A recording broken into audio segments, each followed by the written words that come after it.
বছর পর এই বাংলাদেশে একটা নির্বাচন হতে যাচ্ছে, মানে সুষ্ঠু ভোটের মাধ্যমে।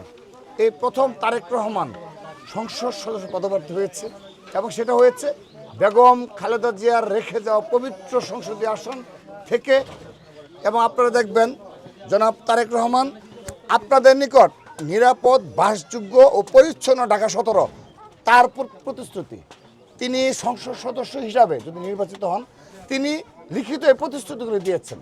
এই সুবিধাবঞ্চিত এলাকায়, অর্থাৎ যে এগুলো সুবিধাবঞ্চিত এলাকা, ঢাকার ভাসানটেক রয়েছে, আমাদের করাইল সাইডে রয়েছে, তাদের জন্য তিনি বলেছেন নগর স্বাস্থ্যকেন্দ্র করবেন, নগর এটা আলাদা।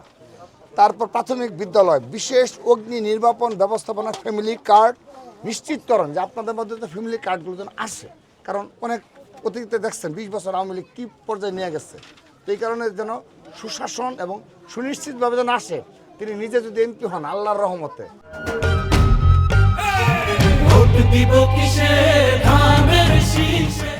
বাংলাদেশে কোনো অপশক্তি নাই যে এগুলো এই উন্নয়ন থেকে বিরত রাখতে পারে। আপনারা দয়া করে এই বাংলাদেশে বেগম খালেদা জিয়া যে প্রতিশ্রুতি দিয়েছেন কোনোদিন ভঙ্গ করার নাই। শহীদ রাষ্ট্রপতি জিয়াউর রহমান প্রতিশ্রুতি কোনোদিন ভঙ্গ করা নাই। তারেক রহমান লিখিত প্রতিশ্রুতি দিয়েছে, ভঙ্গ করবে না ইনশাআল্লাহ। আপনারা দয়া করে সবাই 12 তারিখ অবশ্যই সকাল সকাল ভোট কেন্দ্রে গিয়ে পরিবারের সবাইকে নিয়ে ভোটটা দেবেন দয়া করে। এবং তিনি সম্ভব প্রধানমন্ত্রী হবেন, অবশ্য সুখে দুঃখে আমৃত্যু যেন আপনাদের পাশে থাকতে যেন পারে। আর আপনারা তো অবশ্যই তার গর্বিত অংশীদার হবেন। আমরা তো আর এই 17 আসনে ভোটার না, আপনারা ভোটার হতে পেরেছেন। এটা আল্লাহর অশেষ রহমত যে এই আসন থেকে বেগম খালেদা জনাব তারেক রহমান নির্বাচন করতে যাচ্ছে। সবাইকে ধন্যবাদ। সবাই একটু পরিবার সবাইকে বলবেন, এই প্রতিশ্রুতিগুলো নিজে পড়বেন, সবাইকে জানাবেন এই প্রতিশ্রুতিগুলো। দয়া করে সবাই একটু আসি তাহলে। আসসালামু আলাইকুম। আর আমরা দীর্ঘদিন যেহেতু এই বাংলাদেশের ফেসিবাদের কবলে ছিল, আমাদের অনেক কিছু নির্যাতন, পরবর্তীতে অনেক কিছু হয়েছে, সেগুলো তিনি অবগত আছেন। তিনি সব কিছু নির্মূল করবেন।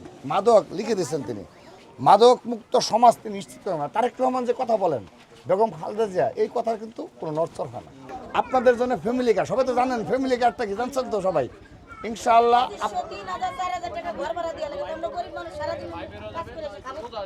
করবে কেন?